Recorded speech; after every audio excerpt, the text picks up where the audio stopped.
Adab, welcome to Decolonial Islamic Spiritualities lecture series co-hosted by Habib University's Department of Comparative Humanities and the University of Exeter's Institute of Arab and Islamic Studies.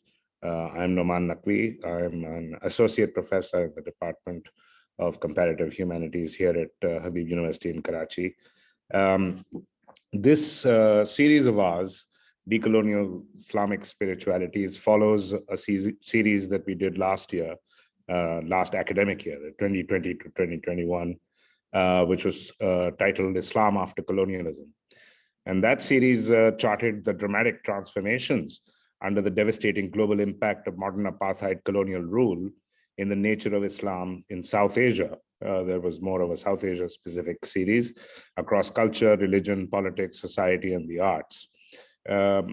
This particular series remains within that constellation, but we are focusing more on the spiritual resources. Yeah, and because the term decolonial here comes with the term spiritual, this means that it's spiritual is not something that is unrelated to questions of politics, ethics, history, religion. It puts the two into relation. The reason for this is that there are vast areas of contemporary literacy involving all of these different regions, where the concepts and imaginations of these domains of which I was speaking, religion, very, very significantly, very importantly, politics, ethics, history, all of these are still hostage to that modern apartheid colonial heritage. So this series is more focused on the spiritual and ethical resources that we might reclaim, or that might not even be past, in fact, might be present and not, but just might not be visible as a result of our own conceptual limitations.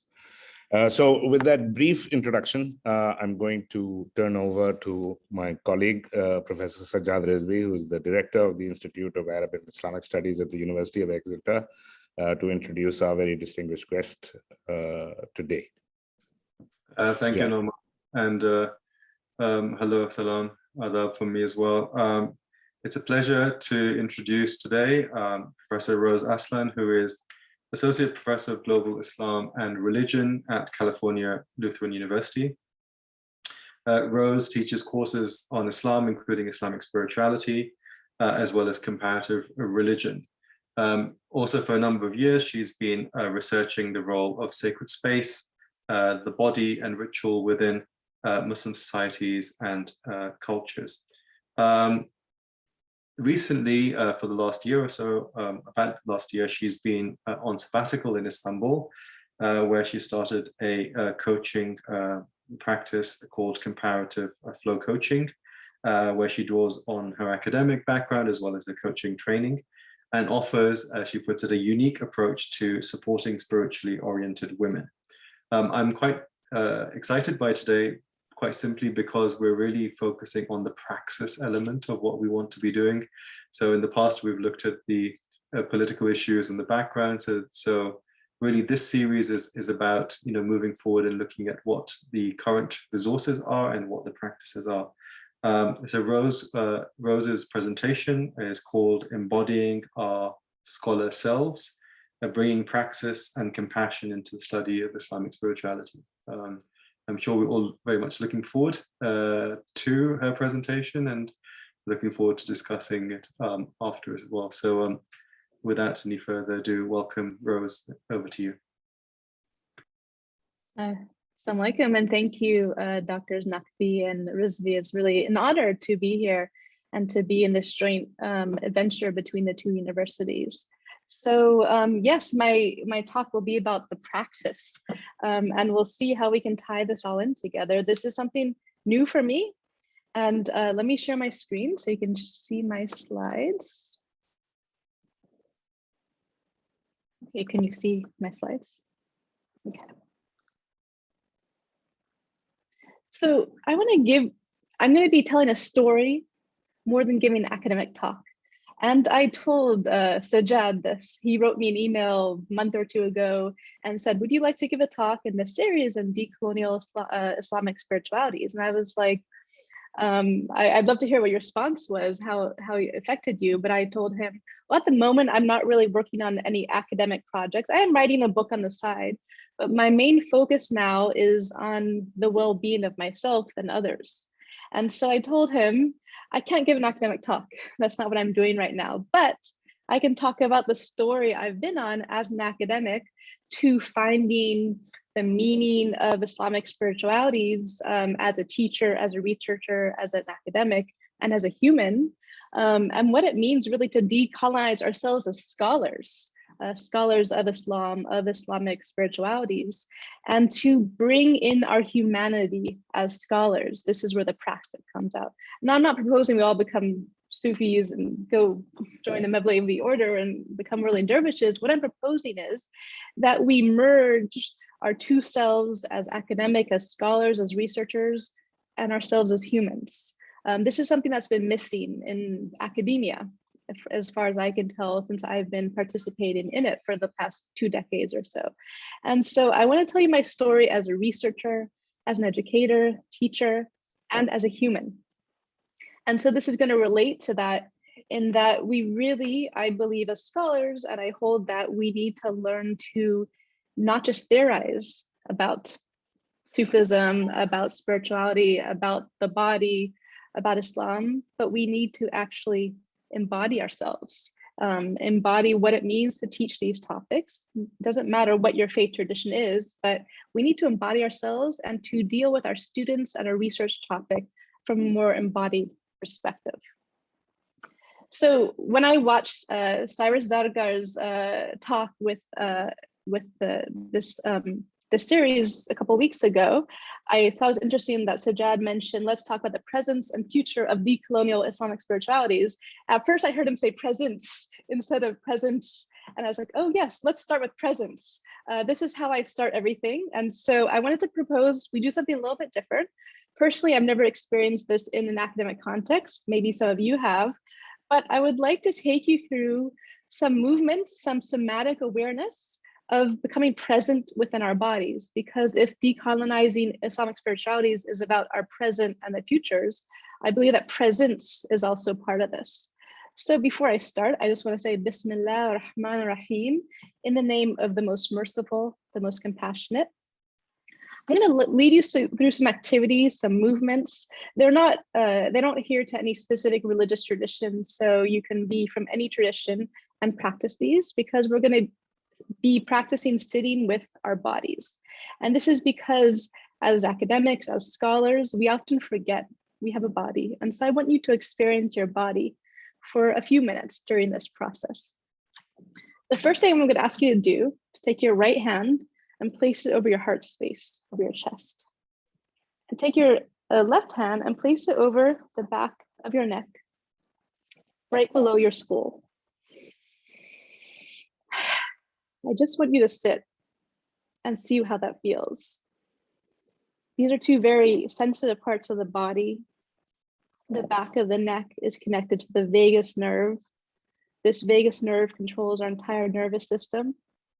Often when we feel anxiety, when we feel stress, learning how to be aware of this nervous system, our nervous system, learning how to help it remain calm, remain present is a really powerful tool. Just notice what you're feeling as you touch the back of your neck, your heart space. Let yourself breathe in and out. Notice how you're breathing, if you're breathing shallowly in your chest, or are you breathing deeply in your belly or diaphragm? When you inhale, is your belly going out or is your chest going out?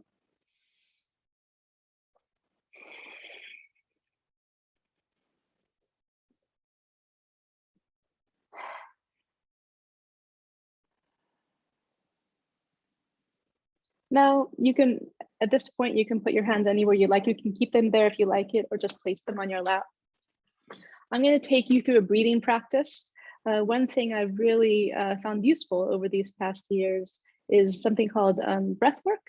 It's the practice of being with our breath. which actually has its origin also in the Islamic spiritual context. There's a big tradition of breathing and being aware of our breath.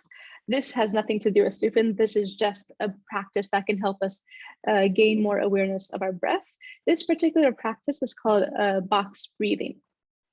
So we'll just do this for a minute to see how we can be aware of our breathing. Personally, when I practice this, I kind of see this wheel going like this of the breath kind of going in and out and in and out. But it's a cycle, so you can notice the cycle of your breath. And so we're going to breathe and we're going to inhale with our nose. And I'm going to ask you to pause for 5 seconds. We're going to then exhale for 5 seconds. We're going to pause for 5 seconds. So you might often be used to holding after the inhale, but you're going to try also holding after your exhale. So let's inhale from our nose. 1, 2, 3, 4, 5. Pause. 1, 2, 3, 4, 5. Exhale through your mouth. 1, 2, 3, 4, 5. Pause. 1, 2, 3, 4, 5. Inhale. 1, 2, 3, 4, 5. Pause. 1, 2, 3, 4, 5. Exhale. 1, 2, 3, 4, 5. Pause. 1, 2, 3, 4, 5. Now allow yourself to breathe one more round of breath on your own count.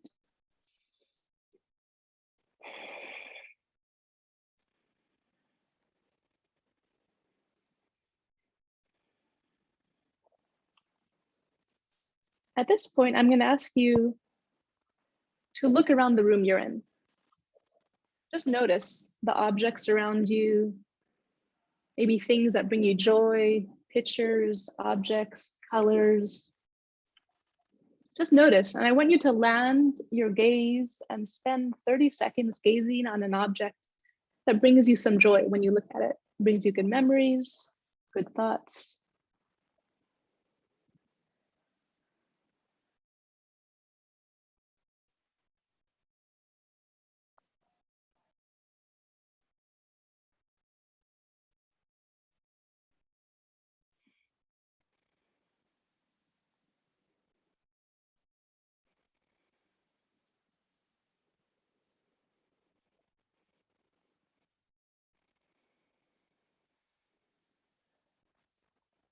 And as you let your gaze go back to the screen, just notice how you feel at this point. Do you feel any different from when we first started, just by taking a few quiet moments to be with yourself, to be with your breath? Observe your body, observe your thoughts. Is your mind busy? Is it quiet? Is your body tense? Is it relaxed? Just notice what's going on. You don't need to add to your list of things in your mind. Just let it, just notice what you're seeing right now, what you're noticing.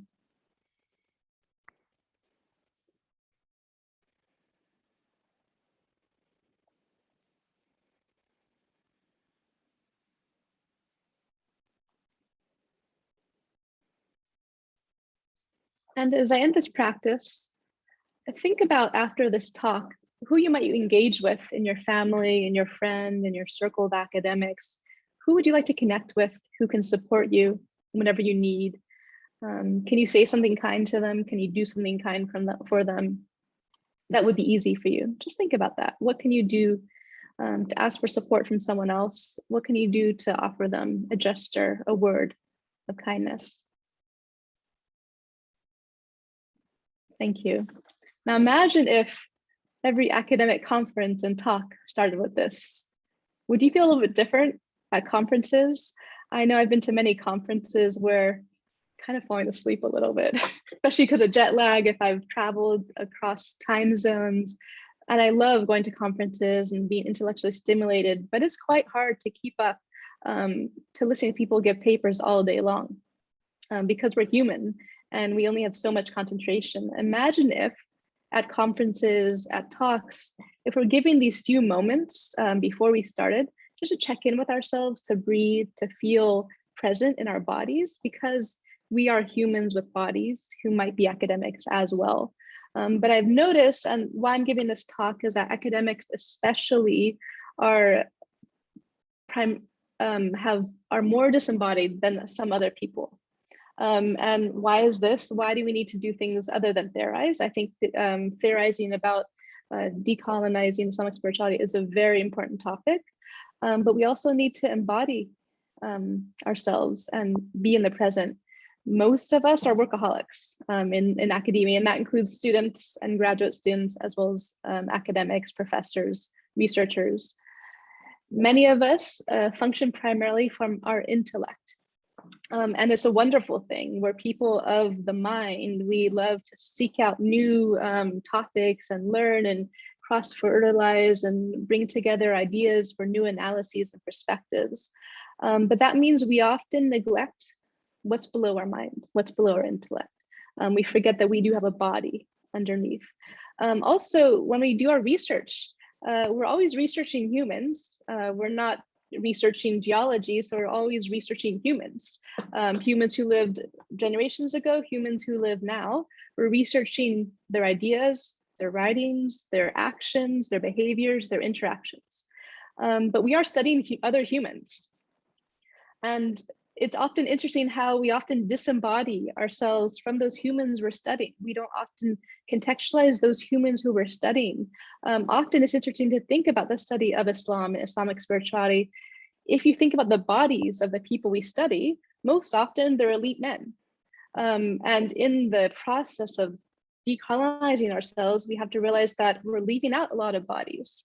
We often have difficulty accessing, for example, female bodies, female scholars in the Islamic spiritual tradition, because they have not left us a big legacy of writing from the pre-modern period, for example. So when you start to think about the body and our interaction with the body, we start to think about ourselves, our interactions with our subjects, who our subjects are, what's missing, and what we need more of. As teachers, as educators, we teach humans. And I'm going to talk more about this and why, as an educator, something happened during my time as a professor that made me realize the need to teach my students from a humanistic perspective. So this talk really is about how it's okay to bring our full selves into the scholarly spaces and the classroom. And I'm making this argument because I've never been told this. I've always been told that in a scholarly space in the classroom, that's what I am. My other identities have not always been welcome or allowed into those spaces.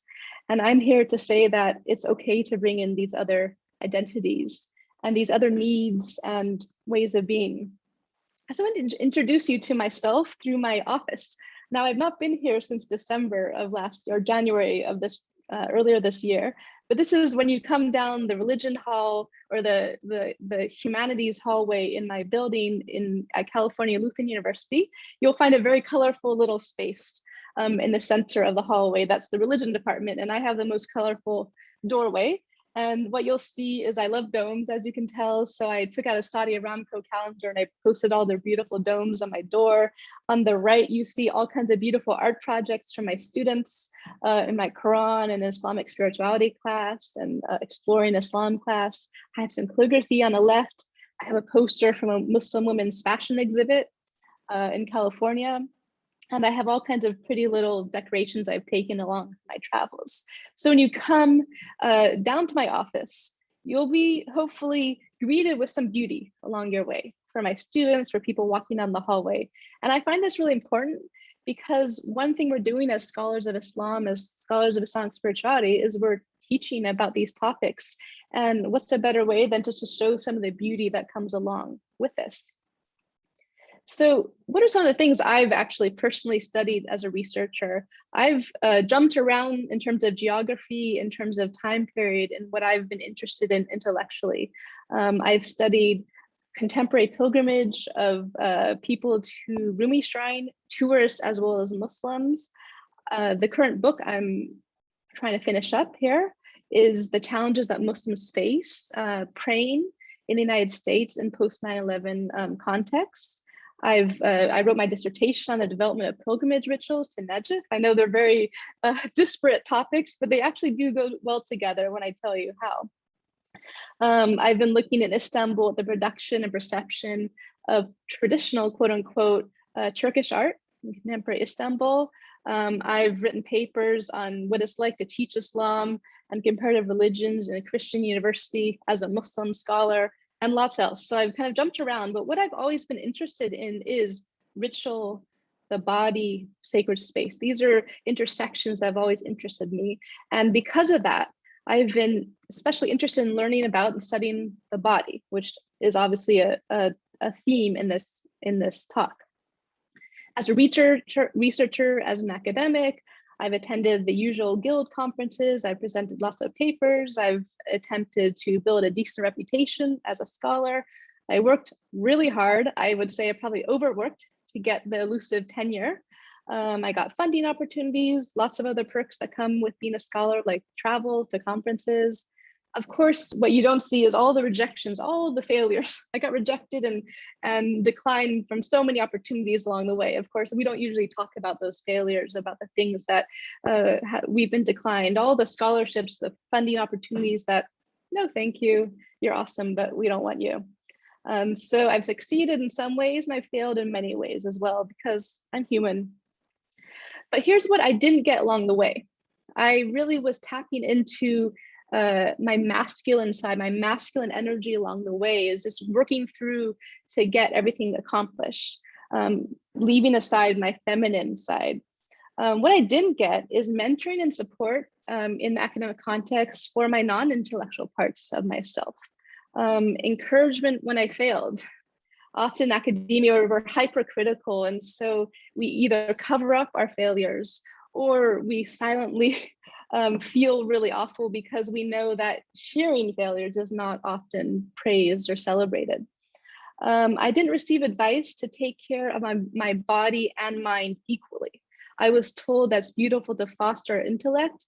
No one ever told me, go do exercise, go do yoga, go meditate, do anything just to take care of yourself. And I neglected my physical body until a few years ago. I was in very bad health and very bad shape. I didn't get acknowledgement of my humanity as a human, a woman, a single mother, a mother, survivor of an abusive marriage, survivor of spiritual and religious abuse. And now this is the first time I'm actually talking about these topics publicly as well, because it's not hard as someone who's an academic to talk about things like being in an abusive marriage, being a survivor of spiritual and religious abuse within the context of Islamic spirituality. So you can see this is a very hard topic to talk about, because I not only write and read and teach about these topics, but I've had very positive experiences within these contexts and very, very negative experiences. And it's something that academics do not talk about, unfortunately. What happened in my role as a teacher that changed everything?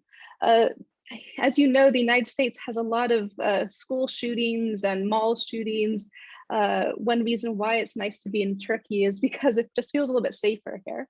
In 2017 in Thousand Oaks, California, where my university is located, we had a terrible shooting at a bar and a dance club just down the road from my university. And what happened is that you can see these people were at the club dancing, and this man, who was a white man with a Christian background, came in and just shot them and injured many other people who were at this club. One of the victims is Justin Meek, and he had been in my class on Islam one semester before the shooting. So it hit us really close. Justin Meek was a really outstanding and really bright student, and many of these people were connected to our campus. And so when this happened, our entire campus went into a shock, into a collective trauma. Now, the shootings happened, and a few days later, you might have heard about the drastic wildfires that also hit Southern California, and specifically Ventura County, which is where my university is located. Thomas Fire came and it devastated a huge area of Ventura County, where many of our students live and our faculty and staff. And then after the wildfires, we had floods too. So we were just devastated by 3 tragedies right back to back. And that's not including brownouts. So can you imagine, I had been at a conference in Canada when the shootings happened. I came back and there I was getting ready to teach another class. But I saw the faces of my students, and they were in complete shock. They were numb.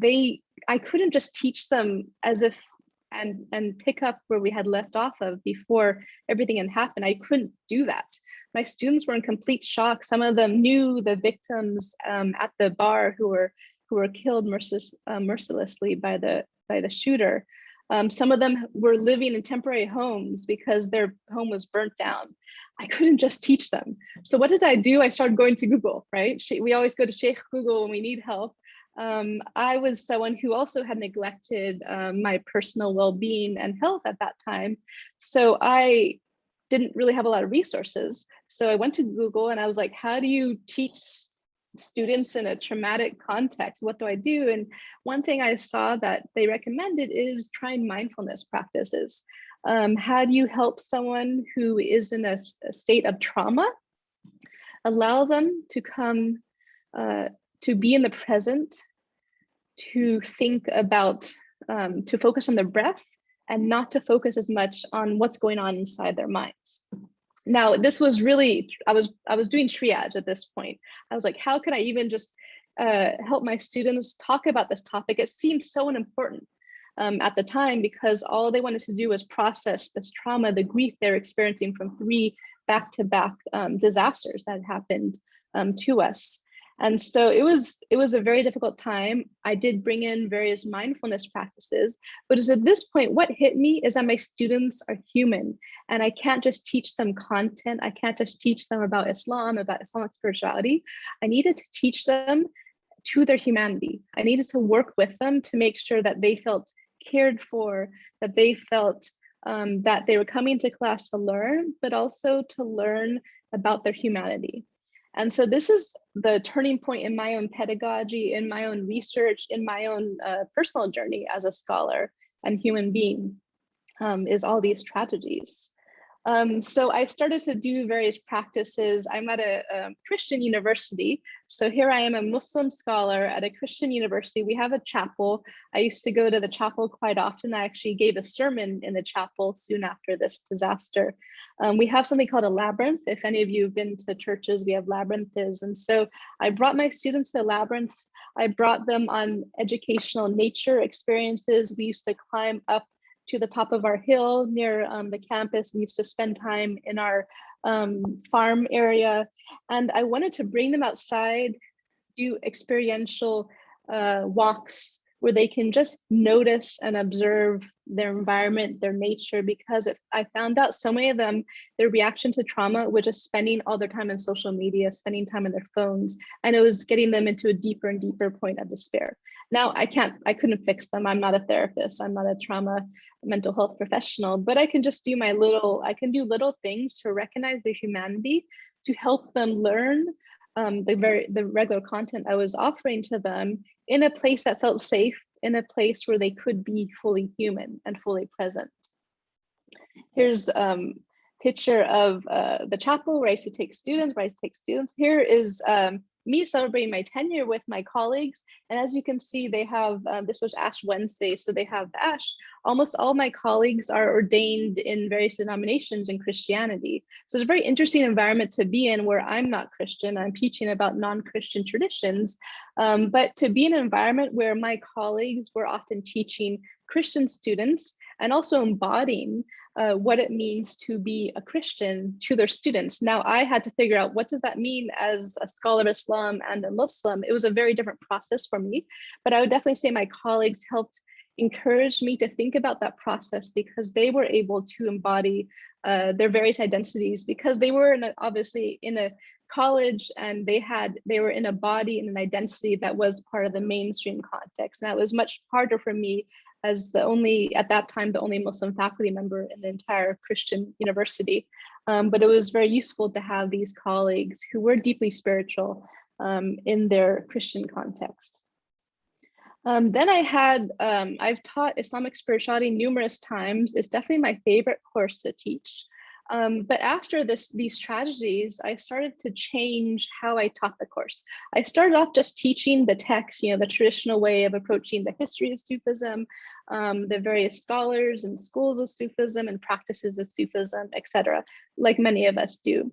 But after this disaster, I kept that curriculum, but I also added in some various other assignments and practices to, again, bring in their humanity.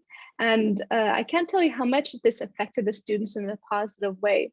So one assignment I had is I sent students off. They had to go on a retreat somewhere, be it in nature, be it a place that was sacred to them. They had to leave their phones in their car. And so they all did it. They all went off for a day without their phones. And it was a very powerful experience. I, again, brought them on walks in nature. I had them sometimes come up with practices to lead their classmates in. Every class, we always started with mindfulness practices. And as we sat and researched and read the work of many pre-modern Sufi scholars, we would sit and ponder it together and really try to understand what it meant to them. And they were especially fascinated by the embodiment that was offered by some of the Sufi scholars. This is what really spoke to them. And so I had them do a creative final project. Oops, there's a picture of me with some of the students. Let me go here first. So this is some of the projects that they came out with. Actually, some of the things I did is I brought in some Sufi leaders. So for example, here's a Naqshbandi sheikh who lived in California who came to speak about his own experience. But my students were fascinated by the body in Sufism. This is where it all comes together. Often in their creative projects, they would talk about the body. They would portray the body in art. For example, here you have a lot of students drew and painted things like this. Obviously, a lot of people are often interested in whirling dervishes in Western context because we know how interesting and exotic it is for many people in the West. But nevertheless, again, this student doesn't know Arabic, but they were so fascinated by the Shahada in Islam, and again, by the presence of God in the body and mindfulness in the body. And I hadn't noticed it until I started putting all these pictures together, how much they really were interested in the physical practice of Sufism. That's what actually interested them in much of the class. Here I had a student who wrote a comic book about Sufism, and I was included as the main character, teaching them about Sufism and al-Halaj and things of this sort. It was quite interesting. Other things I did in this class, it was kind of accidental. I brought in some Sufi musicians and a whirling dervish. I thought they were just going to perform for my students. But what happened is they actually had my students get up and perform with them. It was quite a shock to me, as you can imagine. I had no intention to have my students participate in whirling practices, as you can see here and here. I was a little bit uncomfortable, keeping in mind the issues of appropriation. But it was the dervish himself, who is a Sufi Muslim, who invited them to participate. I was in shock. But here you have students participating in a zikr with the Sufi group. And I was quite in shock, as many of you can imagine that you would be too, because you had not anticipated bringing your students into practicing zikr and whirling. But the students' reaction to this was incredibly powerful. And so even though I learned that as a scholar, as an academic, we have this big divide between what we teach and what we teach about. What happened here is that the two intersected, and the outcome was really quite positive, even though I was really quite shocked at the same time that my students were asked to participate in Sufi ritual practices. Here we brought the dervish and musicians together in the chapel of our university. And it was really quite interesting. Here you have a statue of Jesus Christ with a well-known in the US Pakistani Qawwali musician and singer group here performing with the dervish. It was something I've never seen before to have this happen. So, and then we all know we've all been in COVID for the past almost 2 years. So we've all been in a situation where we've been in lockdown, right? This is kind of a picture the documentation of my lockdown. Maybe some of your lockdowns look different, but at this time I was living in Los Angeles for the first 9 months of lockdown. And why I show pictures of the highway is because there was no cars on the highway. And now that is very strange to see no cars in the middle of the day in Los Angeles. It was me and my kindergartner son, and I took a lot of pictures of flowers and cats, but I also struggled a lot trying to deal with teaching online, trying to keep up with my research, trying to keep up with being a kindergartner and then first grade teacher at the same time. I had not signed up for that. I'm sure many of you can relate to that experience. So I wanted to tell you a little bit about my story, to talk about, again, bring us back to the beginning about the importance of embodying our scholar selves. So where do we go from here? Well, first of all, again, I hold that we as scholars, as humans, as students who are studying Islamic spiritualities and the study of Islam, we need to remember to be in our bodies. And it might sound odd to you to hear this in a talk that is academic, but I want to use this opportunity to remind us that we do need to take care of our physical well-being and be within our body as well as within our intellect. It's really important as we mentor and teach students especially, that we mentor them and teach them through their humanity and through our humanity. It's actually okay to be ourselves. This is something I've learned. For example, if my son happened to have come in at this time, I'd be absolutely fine with it. Whereas in the past, I'd be horrified and embarrassed if my son had walked into the room in an academic talk, making me look unprofessional. Because how can I, as a female academic, possibly introduce a child into this context where all of a sudden my reputation would be lowered? But no, I think having a child is a very normal thing. Many of us have children. And I think if things like this happen, luckily he didn't come in, he's playing Roblox in the other room. But if this did happen, it's not as big of a deal as it needs to be. So again, I emphasize that it's very important to keep on with our research and theorizing decolonial Islamic spiritualities, but we also might consider how we can think about our subjects, our students, and ourselves as full human beings.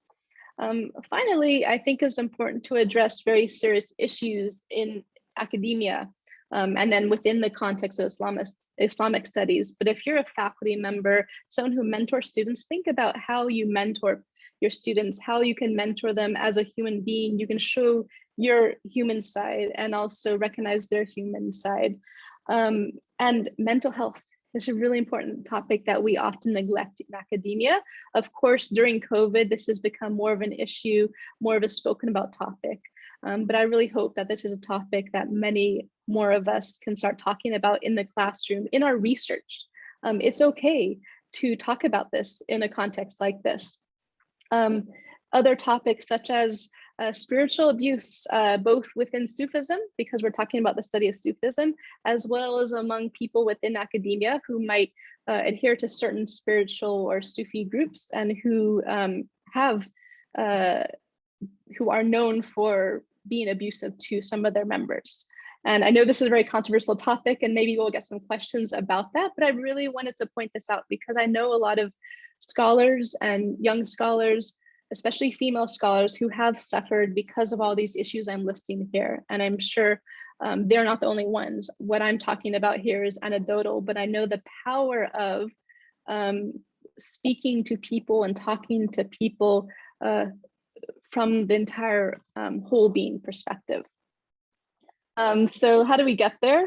Well, what I showed you in the very beginning of this presentation, of this talk, is taking some time for self-observation, muraqabah, as we call it in Arabic, finding time to be aware of our bodies, to be aware of our mind, and to focus on wellness and well-being of all parts of ourselves, and those in our life as academics.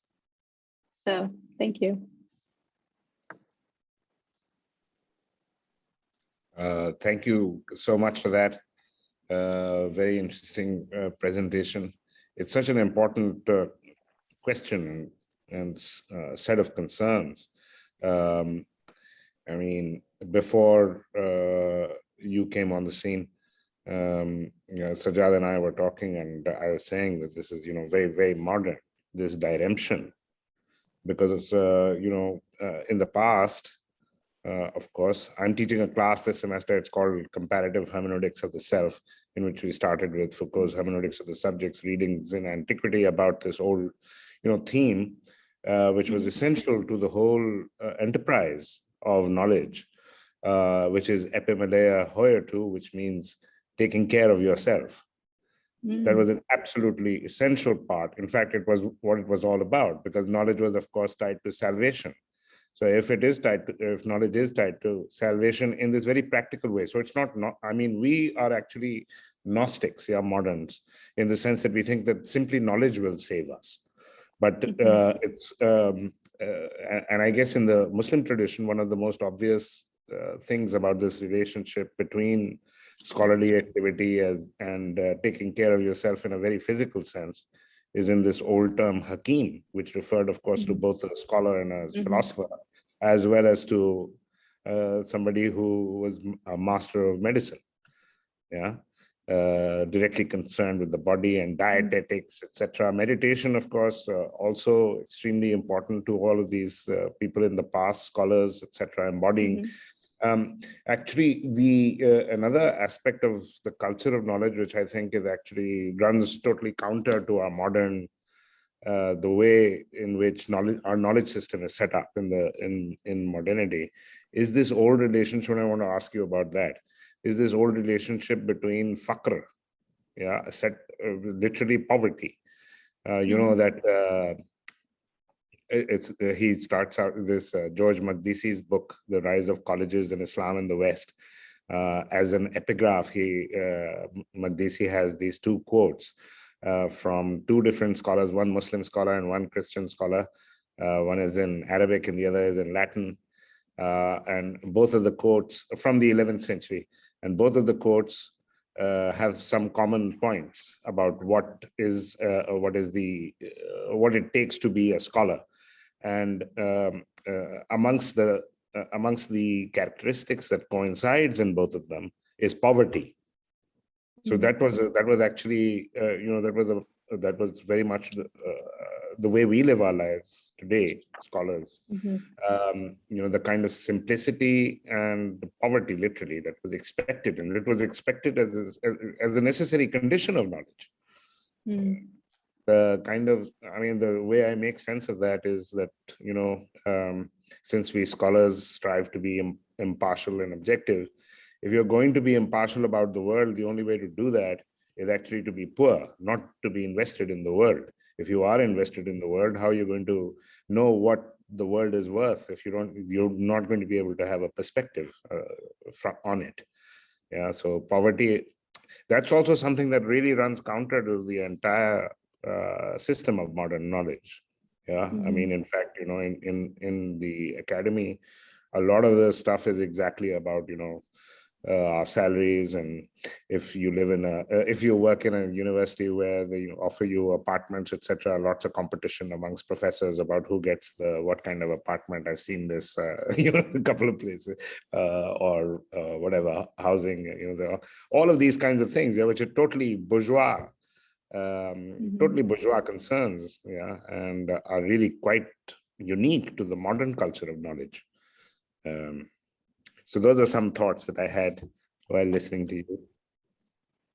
Yeah, well, thank you for sharing. I love that you brought up the Hakim. And if you look into pre-modern Sufi writings, which I, in earlier years, when I used to focus on that topic, very much it was the Sufi guides and teachers were teaching a combination of the well-being and self-knowledge, which included intellectual knowledge, but also in knowledge of the body. Why did they used to send them into cells and Sufi lodges for 40 days and 40 nights? That was a very difficult thing to do physically speaking, but they had to experience that difficulty physically and be present within their bodies and within their minds for 40 days and 40 nights. Can you imagine that?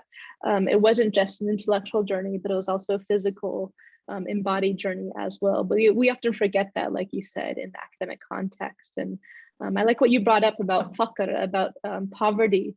Exactly. And the university is a neoliberal institution, especially within the United States, because we have so many private universities and so many students now go into debt. I'm not sure what the situation is in Pakistan, for example, but in the US, students take on huge amounts of debt and have to pay off their student loans until they're 60 years old, just in order to receive a bachelor degree, let alone graduate degrees.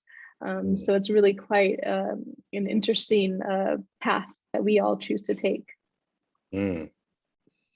Yes, and of course, I guess in America, only since the early 20th century, of course, the kind of institution you're at is different in this regard, but most institutions, any religious or spiritual thing is considered to not be part of, knowledge.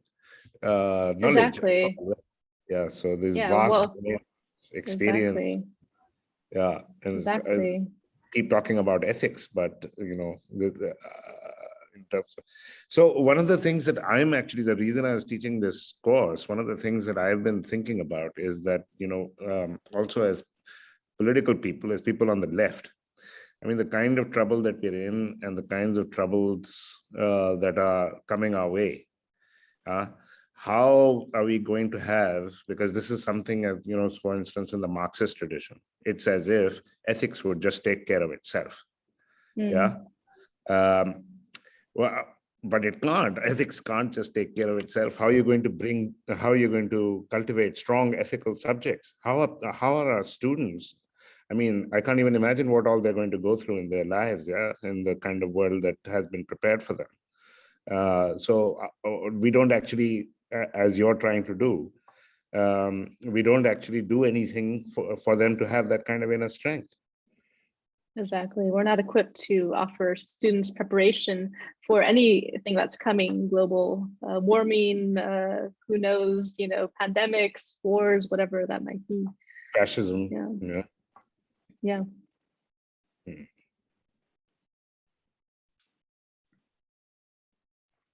Yes. Shall I? Yes, Sajjad.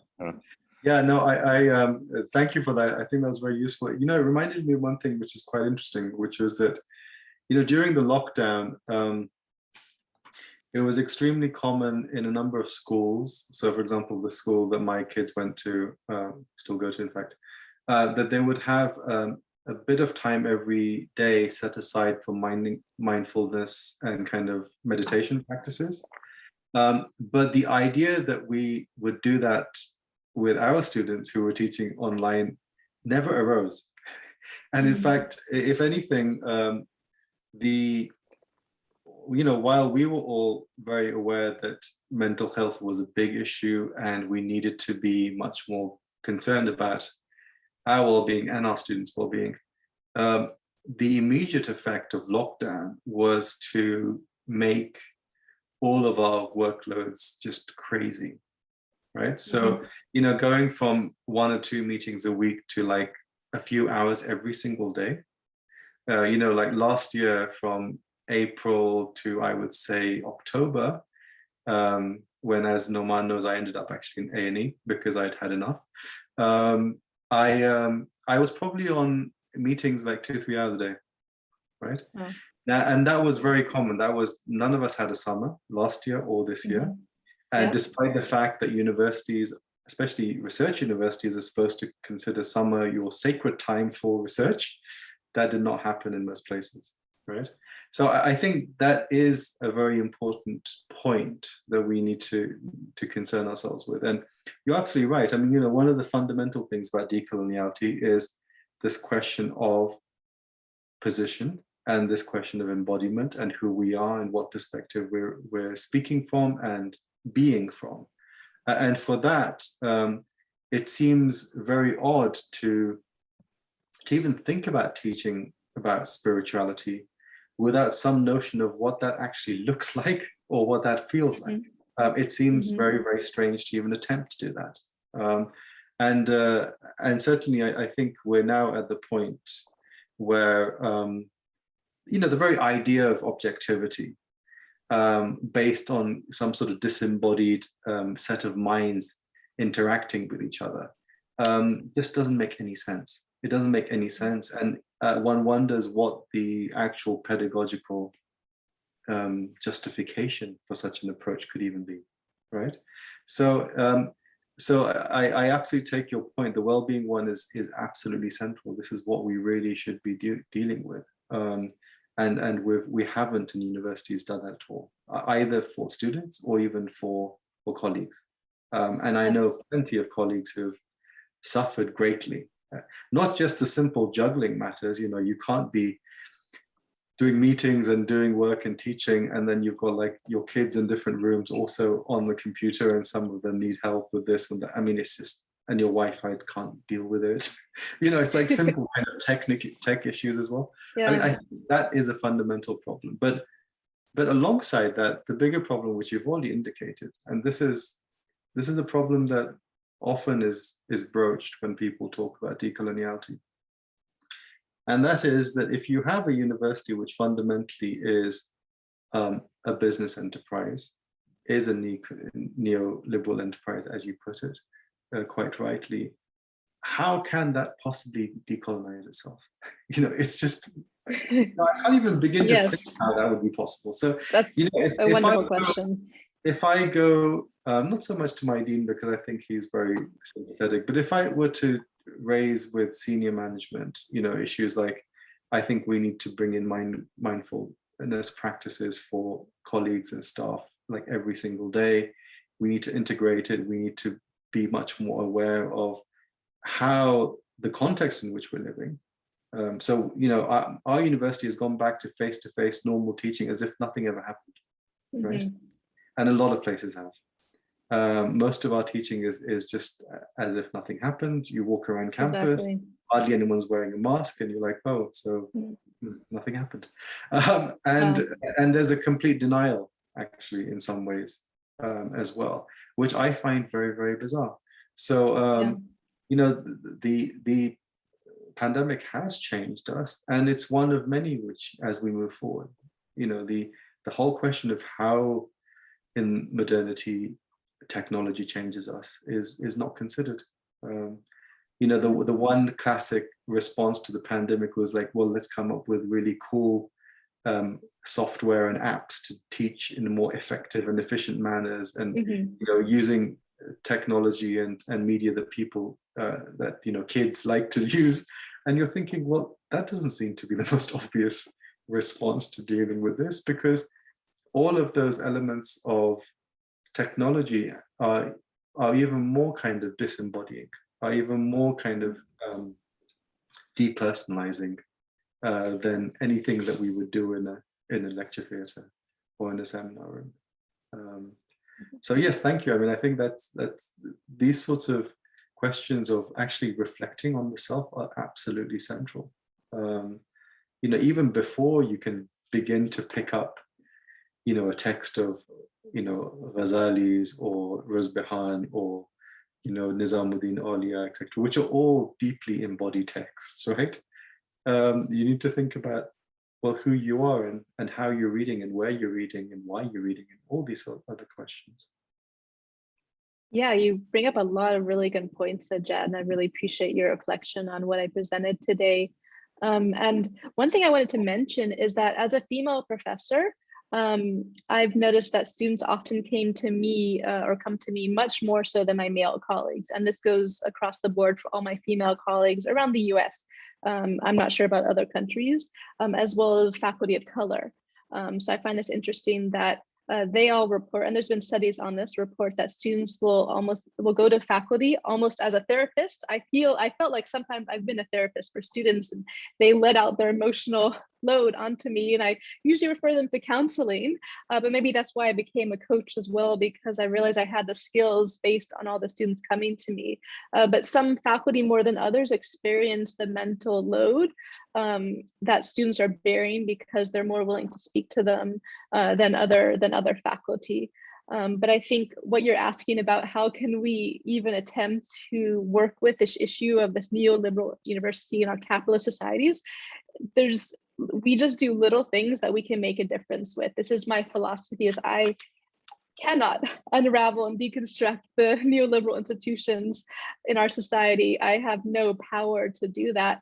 But if I can leave little traces of kindness and humanity behind in my teaching, in my research, in the service I do, then that's all I can really hope to do. I cannot change the system of the universities. Everything has to change. As we've learned during the lockdown, almost 2 months, every single thing in our societies around the world needs to change. It's all basically broken and only serves the people who built the systems. The rest of us have not been served by how our society works. Women, children, people of color, oppressed minorities around the world are not being served by how it is. So we, as our small individual roles, can make small differences, and that's the only thing that I can personally hope to ever work on, and that's the only thing I could ever control. One day, perhaps we can tear apart these institutions, but until then, we can make little differences. I think even the people at the top need what you're talking about. Yeah, I mean, they themselves are broken. Yeah, I mean, they need it more than the rest of us. Yeah, they really do. I mean, they're really messed up. Yeah, naturally. Yeah. I mean, and you know, some of these. I can't remember the name of the series. It was about this really elite family. Succession, I think it was called. But what a disaster. Yeah, I mean, they live just utterly catastrophic lives. They have no relationships with anybody, no real relationships with anybody. It's really, and this was, you know, within the family itself. It's really monstrous relations that exist within the family itself. I mean, actually, one of the cases that one could make, because, you know, we are also, on top of everything else, living through this kind of cognitive catastrophe. Yeah, thanks to you know, actually, we're on Facebook right now. All these social media, social media themselves have been cognitively just catastrophic. I mean, not just I'm a different person, I think, now today from what I was, I don't know, 15 years ago, because of my immersion in social media. And the kinds of practices that you're talking about, I think are absolutely necessary also to just restore some of the cognitive damage. You know, because obviously without attention, there is no learning. Without I mean, there's no such thing as learning without attention. So, you know, the healing, I mean, speaking of therapy, I mean, philosophy used to be thought of as that was the therapeutic discourse is philosophy or spirituality, because philosophy and spirituality obviously are not two separate things, both of them having to do with wisdom. Sophia is long as Sufi. Also, Al-Biruni says that he says this is one of the etymologies of the word Sufi is Sophia, wisdom. In any case, that's what it's all about, which is about living well and being well and all of that. So this therapy, we need this. We really need this kind of therapy of attention, because that's the. I mean, you know, I think that students actually are just not able to pay attention to things. That's exactly why I brought in some of these practices, because they told me they were able to focus more on the subject matter after these practices as well, and being centered after running from lunch or running from another class really helped them be able to pay attention in class, because as we know, they every year their attention deficit is going up, and they're able to focus less and less on long readings and on long lectures, and anything that needs deep focus is very challenging for people who grew up as native digital social media users, and as well as us people who didn't grow up with it but now are very reliant on it. And our attention has changed, our focus has changed.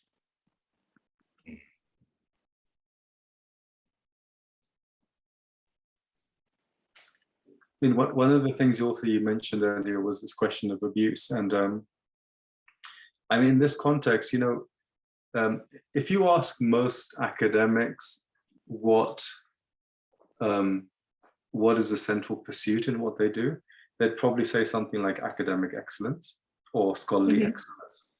Exactly. And yet most of them will not ask the question at what expense, right? Exactly. And often, I mean, you know, all know examples of this. We all know examples of very senior, huge names in our field who frankly are just not very nice people. You know, it's as simple as that. They are far from being the ideal human mentors. And you know, they may well have produced wonderful monographs or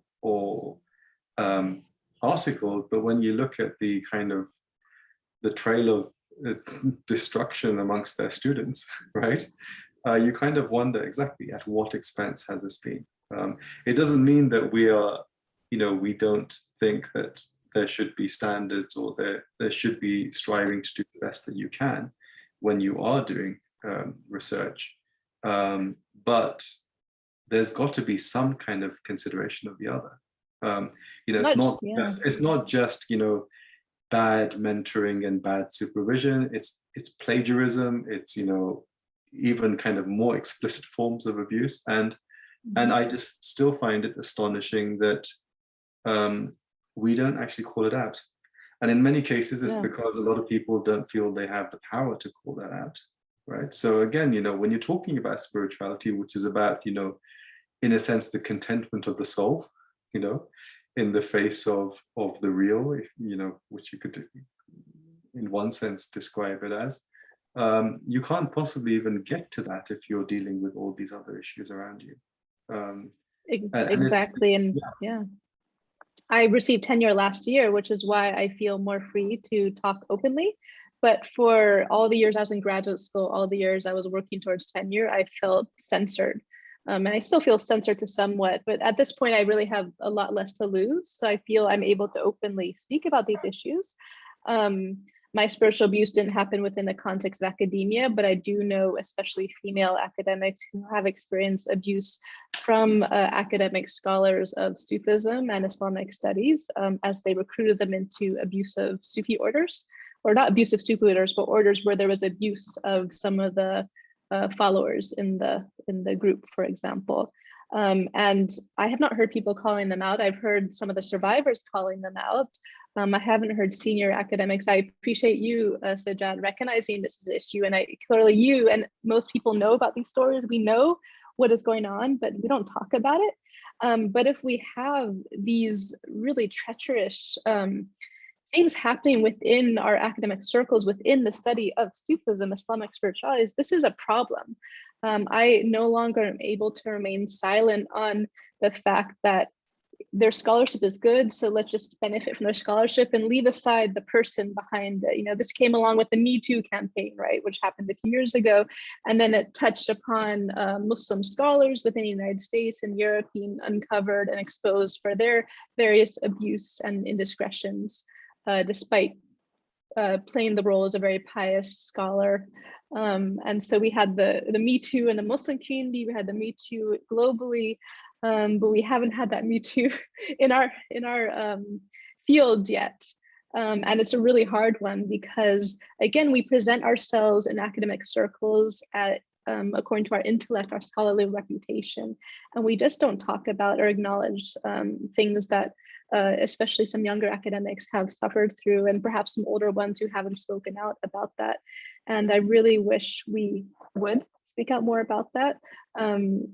I don't want to be the only person shouting out about this, but I think we do need to offer support to those who are victims and survivors of some of these people.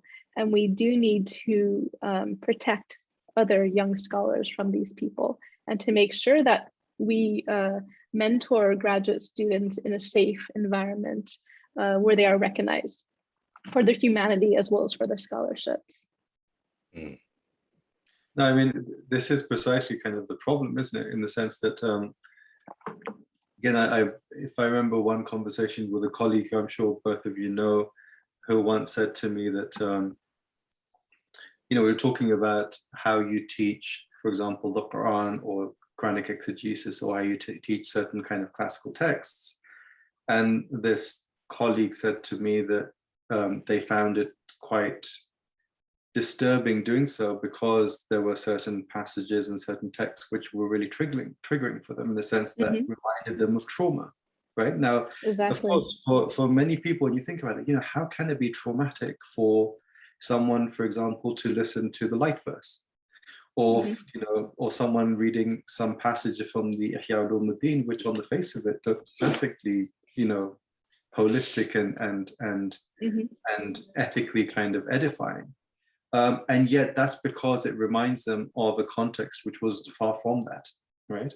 Exactly. And I think that then becomes a huge, huge challenge, which most of us, I don't think, are even aware of. So as I said, when this colleague said this to me, I was completely thrown. I had absolutely nothing to say, because what you're referring to is trauma-informed pedagogy, of being a teacher, or trauma-informed therapy, trauma-informed mindfulness, of whatever you do, be it a teacher or trauma-informed researcher, whatever you do, being aware that certain things you touch upon can trigger past memories of trauma in people. And I know this firsthand for myself and for other people, that there are things that can be triggering. I know many, for example, young Muslim women who cannot read Al-Ghazali, for example, because of his misogyny, to call it outright. I mean, of course, he was a man of his times, and so it's hard to obviously interpret him from the lens of a 21st century modern feminist perspective. But I do know Muslim women who, when they read him, are triggered greatly, and some of them will not read Al-Ghazali, for example, because of the things he's written about women, for example, in Al-Kamiyya As-Saada. And so, yes, trauma-informed pedagogy is essentially one of the things I am calling for. And this would require faculty, professors, academics to undergo various trainings. And this is becoming more common. Among there is more opportunities and resources for trauma-informed trainings in whatever it is we specialize in. And I think this is important. Of course, it adds another burden to overburden faculty. So this is the other challenge of faculty are already overburdened, and we're still going through COVID. In most places, we experience more restrictions than we have before, and also the fear of catching COVID if people are not wearing masks.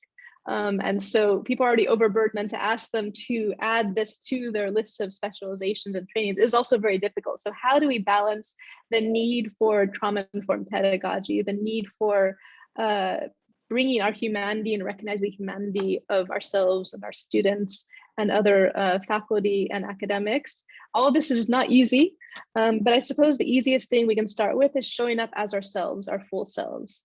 I appreciate you sharing, for example, that you had your children in different rooms on their computers or iPads, balancing school. Like, it's really nice to hear that you were also struggling, like myself, with kids going to school online, with your wife trying to manage all that, you trying to teach as if nothing ever changed. And we can't just do that. Sometimes for me, when I showed students and told them about what was going on in my life during online teaching, and then I just checked in with them every week, I would actually send a little check-in form. And I can't tell you how they responded to that. They were so grateful that I just checked in on them and asked them how they were doing.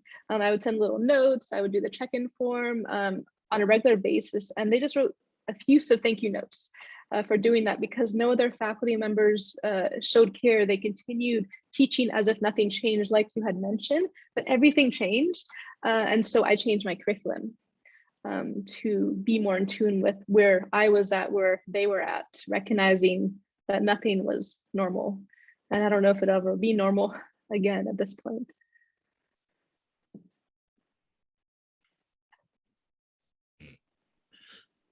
I think this, I think this is to repeat a point, but this largely because this is, all of this is considered epistemologically irrelevant. Mm-hmm. All of these, so, I mean, a major philosopher, John Searle, was accused repeatedly of sexual harassment, and eventually, and he's a philosopher. I mean, it's bizarre. So a philosopher is somebody who's supposed to be wise. I don't think that's that anybody has any kind of association with that term anymore. When you think of philosophy, you don't think of wisdom, even though it's got the word Sophia in it, right? And it's because that's the general culture of knowledge now. Yes, I agree fully with that. And as a female scholar, I'm often on guard because I know that there's so many things have happened under the table and that a lot of women have been unable to speak out publicly.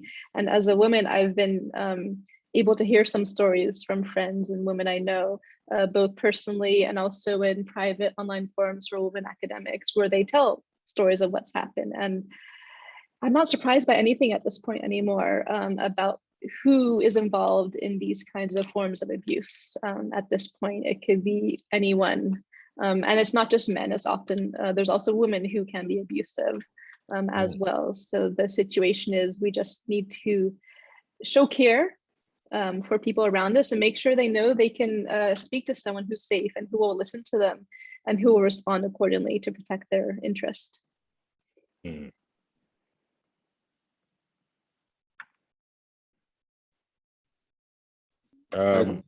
Have we had any questions or any comments coming from Facebook? I don't know. I don't think. No questions, yeah, up to now. Yeah.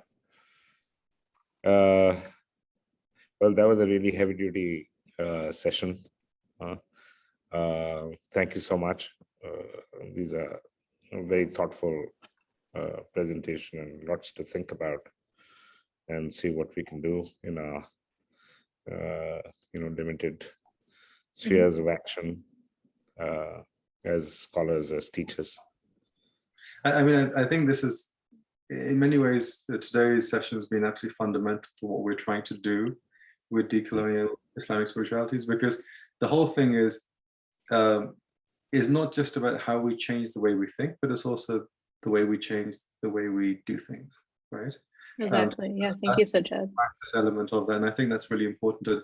And this is what is often said, that the problem with post-colonialism as opposed to decoloniality was that it was purely this intellectual, very rarefied intellectual exercise, in French philosophy or something like that. Whereas decoloniality had to really deal with the fact that, yeah, we are humans, we have certain contexts, and we're dealing with certain realities. And not just that we're engaging in some rather nice kind of fanciful ideas, which are impracticable. So the practicability of it is extremely important. And I think it's also important to insist that it is practicable. So, these are not just kind of fanciful ideas about practice, which, oh yeah, but it's not going to happen, right? But rather, no, there's absolutely no good reason why we shouldn't do these things. Yeah. And I think that possibility and that practicability is something that we really do need to stress. We can change the way we do things. Yeah, and if people are interested in getting more resources or hearing more about what I've done in the classroom or in my research, I'd be more than happy to field questions. You can just Google my name and find me in my university website or my coaching website. I'd be more than happy to have discussions on this topic if people do want to bring more of this approach into their teaching and other parts of their academic lives. Yeah, I mean, I guess if there are any follow-up questions later, if people watch this later, then we can certainly take that up. I mean, that's something in a sense we haven't really done with this series so far, is just follow up on anything which, I mean, obviously, it's just a question of time, right? When that's like infinite time to deal with everything. But I think if we can find anything which is specifically flagged, then yes, it'd be really good to follow up on that. Yeah. Yeah.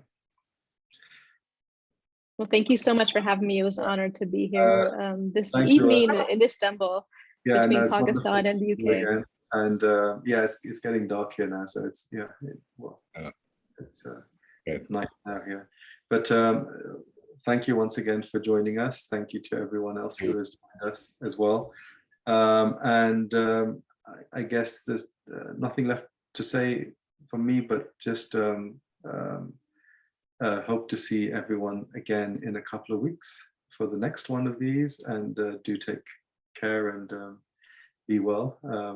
That's something I used to say regularly when I was doing things online last year, and we sometimes have forgotten this, but it's still the case. Things have not changed despite the general denial in the public. Things, for example, in Britain are still pretty bad. We have a very high number of COVID cases.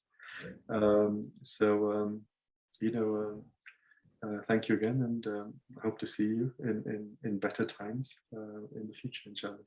Inshallah. Thank you. Thank you. Allah Hafiz to everyone.